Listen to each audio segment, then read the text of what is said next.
Friday's deal for our fundraising efforts was that the viewers, y'all got to make some decisions about our editorial direction for today's show. So I think Molly had put up a poll, and the story that did the best was about the Tate brothers, Andrew and asshole. What's the other one's name? Tristan. The fuck. First of all, I'd like to express my anger towards all of you that voted for that story because I do not keep up with famous creepy crackers. I try not to. I like to focus on the local PDF files, right? I hate I hate paying attention to influencers. I do not like commenting on the commentators. That's not what I like to do. I either want to talk about regular people or people in power who determine policy. I don't like to discuss the middlemen, not usually. But these douchebags are pretty remarkable. And I hate to say that as like I sound like the middle-aged person who's just found the internet. Like, you don't know who the Tate brothers are. It's not that I don't know who they are. I have taken deliberate steps to ignore them. Okay. Like I don't give a fuck who they are. But because y'all have insisted that I cover the story, and it's a burn it down with Kim Brown story. No doubt about it. We're gonna jump right into it. So do me a favor, you guys, come on in here, push a buttons. Marque dos. por español, and join us on this good program here tonight. So, the story about the Tate brothers is a kind of interesting one. So, these guys, these douchebags, you guys know who they are. And if you don't know who they are, Andrew Tate and his brother Tristan are dual citizens. They are both British and American nationals. Andrew was a world renowned kickboxer or fucking local kickboxer. I don't goddamn know. He fought people. He liked to beat people. Apparently, these douchebags come from a fair level of privilege. 2015 is when I can calculate the first known accusations. Let's put it that way. I won't say the first because this is not how these people operate. But the first set of public accusations of sexual abuse or outright grape, as the kids say, against Andrew Tate came in the UK in 2015. He was a member or participant, contestant on Big Brother UK, and he was pulled from the show because of these allegations. Allegations, by the way, that have stuck with him, not just in Britain, but very infamously. The Tate brothers were detained in Romania for a pretty fair amount of time, and only recently were they allowed to travel again. They boarded a private jet, landed in Florida in late February, and we're going to pick up the story from there because there's interesting things afoot. Because the hypocrisy of the right when it comes to predators and who is a predator and who do we need to protect children from is always a funny conversation. Because if you listen to these right-wing evangelical douchebags, they're hell-bent on erasing trans people in the name of saving children. Oh my God, we have to keep trans women out of bathrooms because they're gonna harm our daughters. Meanwhile, the cisgender douchebag who's dressed head to toe in Prada, you don't view him as a predator or as a danger to girls and women in the same way that transgender people are being maligned and demonized with no evidence, by the way. Not to say that sexual assault happens across all gender identities. However, hetero men, oh, they are swinging for the fucking fences when it comes to sexual assault and assault on levels that transgender folks could not even fathom. Okay, so let's get that fucking clear. So when you have two douchebags like Andrew Tate and Tristan Tate, who have been, in my opinion, credibly accused numerous times of sex crimes in Romania, they are facing allegations of human trafficking, sexual assault, money laundering, among others. And because of Andrew Tate's massive platform and his support for President Trump, it is widely believed that the Trump administration put some political pressure on Romania to free the Tate brothers. Now, apparently, Within 30 days of them being allowed to travel, they are supposed to be returning to Romania to face these accusations, though I highly doubt that they're going back. However, when they landed in Florida, it seemed to come as a bit of a surprise to one governor, Ron DeSantis. And I was kind of surprised a little bit at DeSantis's remarks when they landed, but more surprised, um, I guess, at the Florida AG. So give me a second here. Let me figure out where we going because there's a lot of stuff on this here doc. So let's go ahead and get into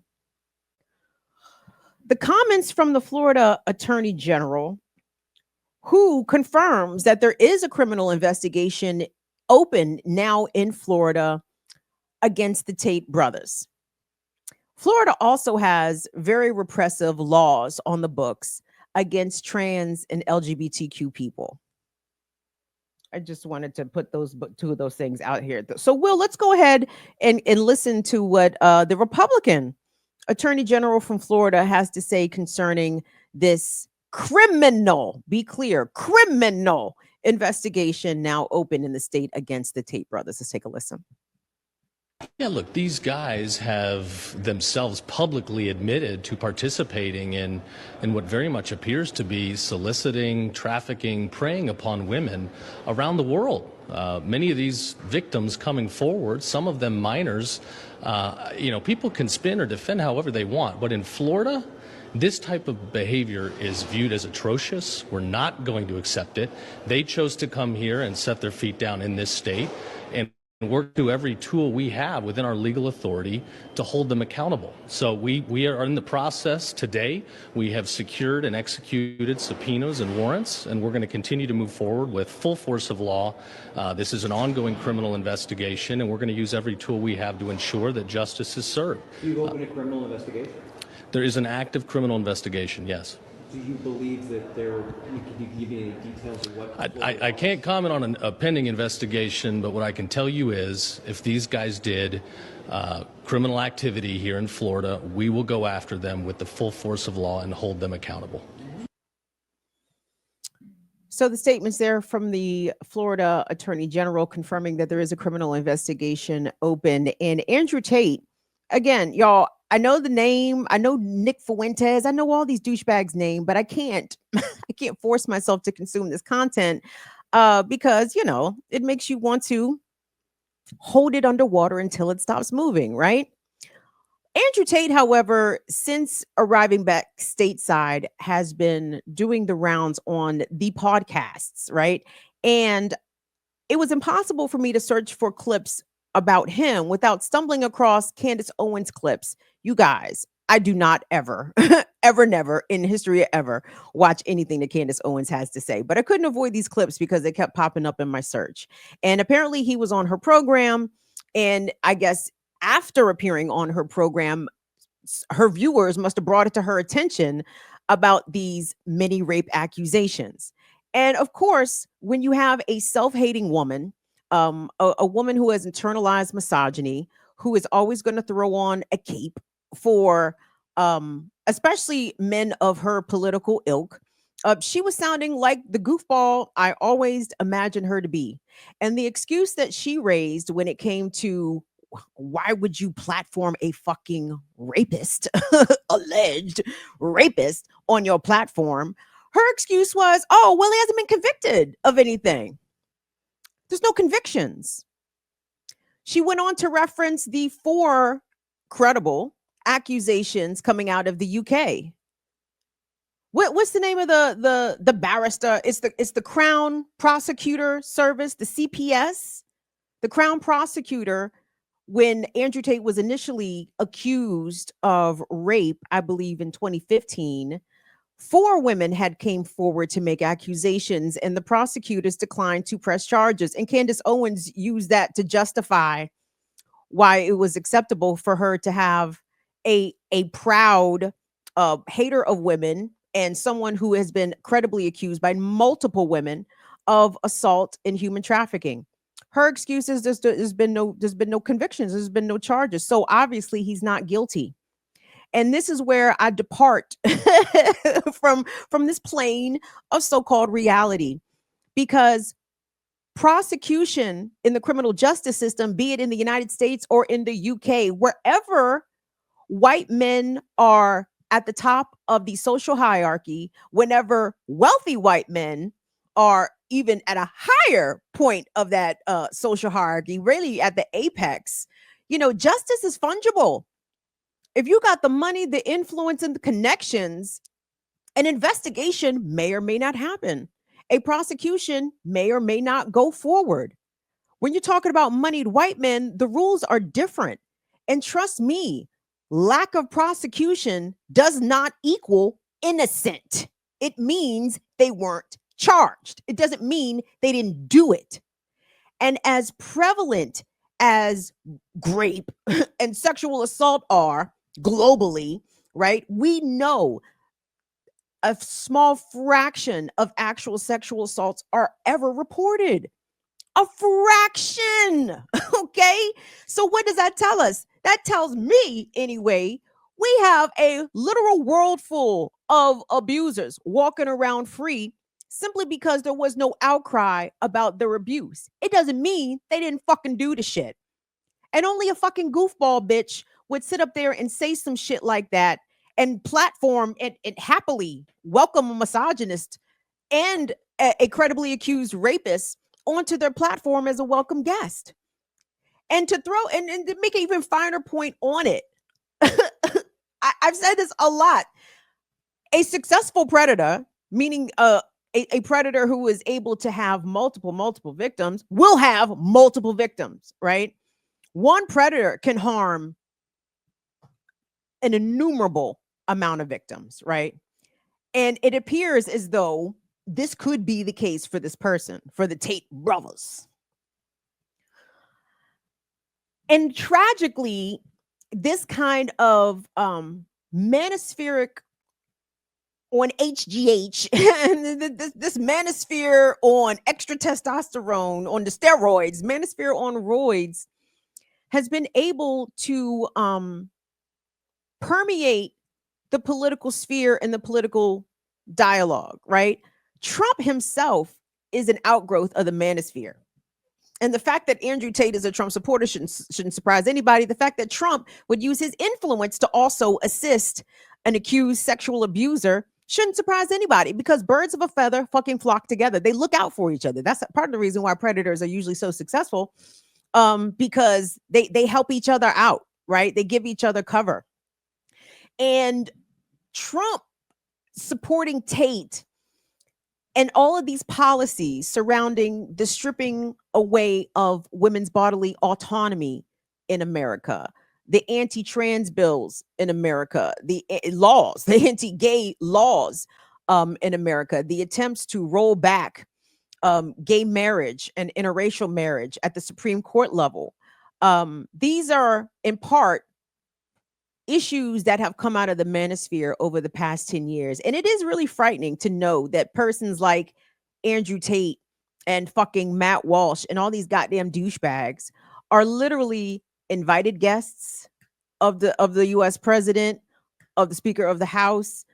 And these ideas are not recoiling Republicans. In fact, they're embracing them with open arms. And that is a bit terrifying. But I wanted to circle back here to Andrew Tate specifically again. Wanted in the UK for allegedly assaulting 4 women, scheduled to reappear in Romania to face the allegations of human trafficking. By the way, here's what the human trafficking apparently entails, because Andrew Tate is one of those pickup artist experts of the manosphere. He has 2 schools, Hustlers University and the War Room, in which these poor incels, maybe I shouldn't call them poor, but these little no pussy getting motherfuckers, these incels pay money so Andrew Tate can instruct them on how to game women, how to sleep with a lot of women. And one of his hustles, his grips of Hustler University, is I think they call it the lover boy playbook or something along those lines, where a man pursues a woman, unbeknownst to her, he has an agenda. He wants to get her to fall in love with him so he can basically exploit her to do sex work in some way. Now, Andrew Tate is alleged to have these many girlfriends who he wined and dined and, got them to want to be in a relationship with him. And then he would pressure them, allegedly, into cam work, right? Video cam work. You should know what that is. And that is coercion. And that is absolutely human trafficking and sex trafficking. Really, it's pimping, because that's exactly what the pimps do. Pimps find a young woman coming off the bus at the bus station. Oh, baby, let me help you out. Let me get you something to eat. I'm going to take care of you. I'm going to be your man. I'm going to do this. I'm going to do that. Love bomb her, provide her needs, material needs or whatever. Make her believe that she's in exclusive relationship with this man. And then he turns her out. Well, if you love me, you would do this.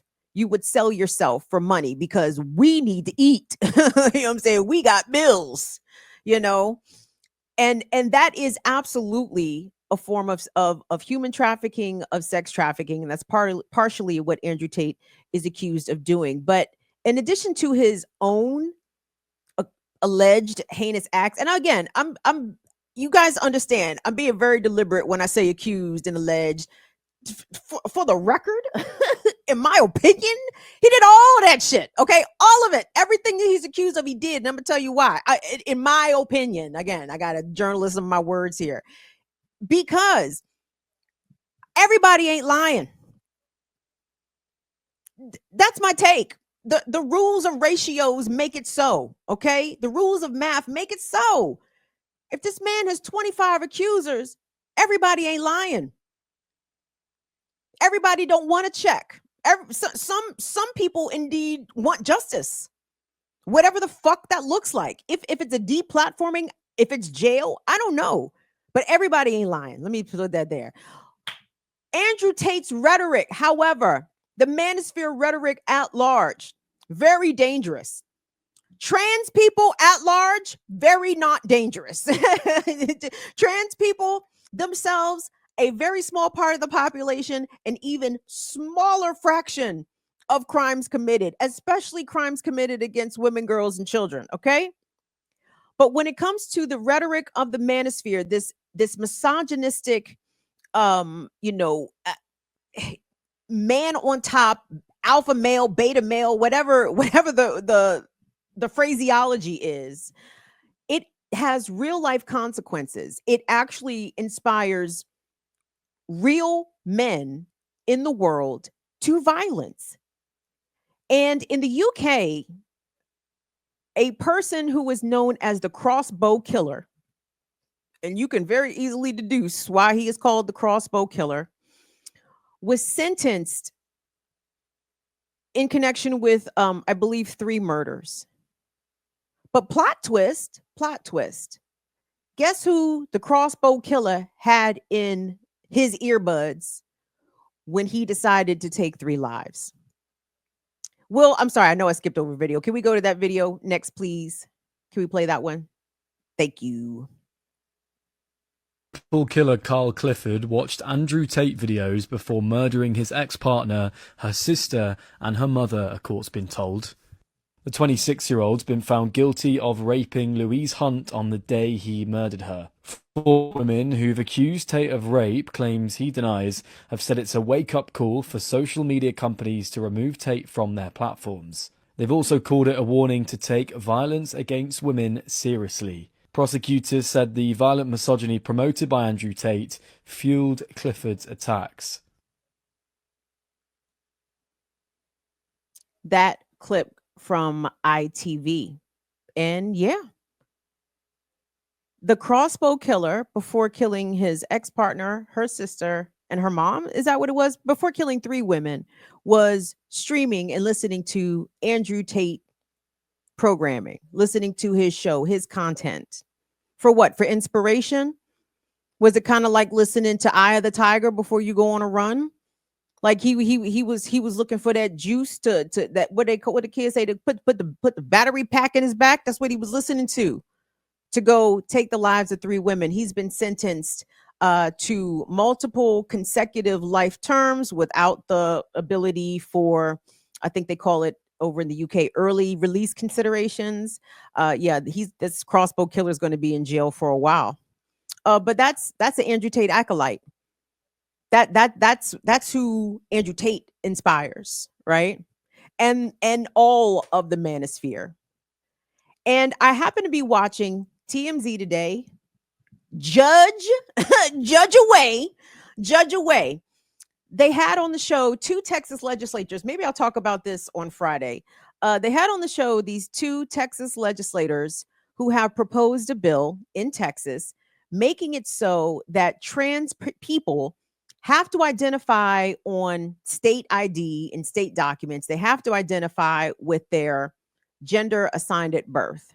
And if they don't, let's say if you have a person who was assigned male at birth and then transitions to a woman, if they have on their documents or if they try to legally change their sex to female, that will be considered fraud.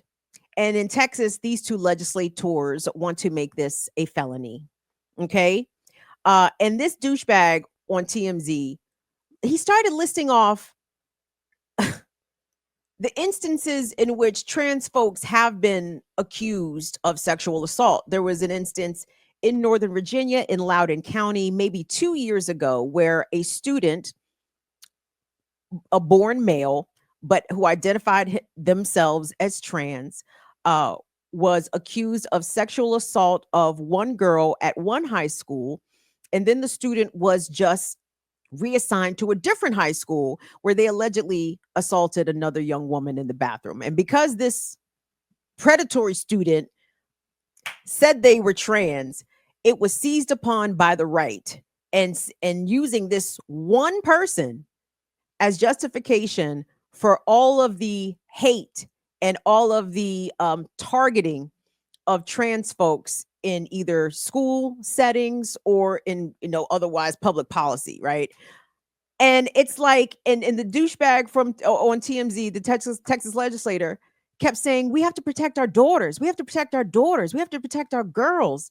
And I'm like, why aren't y'all protecting them from their regular ass male classmates? not the trans kids. If we were to really examine how often girls, let's say in a school setting, are sexually assaulted and abused, I would venture 99 times out of a fucking 100, maybe 100 out of 100, it's another cisgender hetero little boy doing that to a little girl. It's not a trans girl or a trans woman waiting in the bathroom for an unsuspecting teenage girl to come in and abuse them. That's not how this works. And this whole trans people are dangerous, they're harmful, they're groomers to our children. Have y'all motherfuckers met Andrew Tate? Have you consumed any of his content? Do you listen? Because I assure you, Andrew Tate has way more influence on the actions and thinking of these school-aged boys than the so-called trans identity or the gay agenda, right? Girls and women are in more harm and danger from regular ass straight men who dress like men, who present as men, who look like men, who talk like men. That's the danger, baby. Not the little soft child who was born a boy and now wants to be a girl. Not that little soft being. No, nope. Numbers don't bear it out. Common sense doesn't fucking bear it out. So while trans people are under attack, while in the state of Iowa, it is now law that trans people do not have civil rights, you have to be ready. I understand. I know some folks, especially maybe of my generation and older, if you come from a socially conservative background, and I don't mean Republican, I mean regular Black Christian, right? Or Black Muslim, or you know what I'm saying? It's that ideology that usually rejects homosexuality, right? Some of those folks who come from those backgrounds may be disinclined to speak up or take up for trans people in this moment. And the reason you have to is because it won't end with trans people. All of the things that this government is trying to do, erasing Black history, erasing women's history, Indigenous history, gay history, Asian people's history, Latino history, the contributions that marginalized groups have made to this raggedy ass fucking colony of a country. Trans erasure is going to result in the erasure of all of that. Okay. And they're going to put it on the books. It's going to be some 3/5 compromise. It's going to be some 1850 Fugitive Act shit. Like, we can't even really have the imagination for what is possible, but they're testing it on the trans people. And if everybody else just stands by, sits on their hands, shrugs their shoulders, what am I going to do? Well, I don't agree with the lifestyle. You know, I don't think men should be dressing like women. Okay. Do you think you should have freedom? Do you think you shouldn't be compelled to live your life in a particular way because it may offend morally some fucking douchebag in a legislature who has never met you, never interacted with you, knows nothing about you or where you come from? No, we can't stand by and watch that. And we also cannot stand by and let credibly accused sexual abusers skate with no consequence. And if you happen to watch Candace Owens, surely y'all can't watch Candace Owens and watch me. That's impossible. Though if you do, you gotta let her know, baby, why you caping for the rapist? Well, she was a Trump supporter, so that's a dumb question. Never mind. I guess that's part of Candace's shtick. She takes up for the rapist. I mean, Trump's her boy, right? So surely she doesn't have a problem with rape, rapists, rapers, child abusers, sex traffickers. I can only assume that by continuing to platform and support such persons, that these are behaviors that she herself doesn't have a problem with. And let me tell you something, baby, more dangerous, or possibly maybe not more, but maybe as dangerous as a predatory abuser man is a fucking pick me caping ass bitch who don't have nothing bad to say about what the man folk do. And you need to let a man be a man. Jesus. That's a phrase that sends a chill down my goddamn spine. Let a man be a man. Oh my God. Please don't. Please stop him from being a man. Please and thank you anyway.